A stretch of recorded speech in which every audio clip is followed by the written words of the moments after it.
Good afternoon, my dear teachers and my dear friends. Myself Tanishka. And myself, Anvi. Today we both are going to represent and explain a model before you. So let us begin.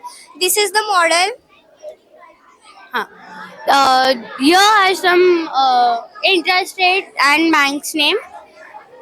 These are advantages of zero balance account. First, no minimum balance requirement, and these are examples. And disadvantage. These are disadvantage. These are benefits.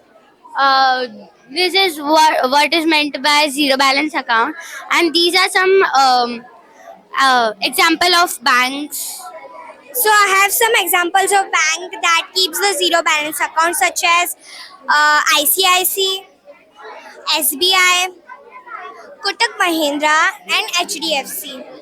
One of them is zero balance account. Zero balance account is applicable only in saving account, not in current account. So this is bank name and interest of them.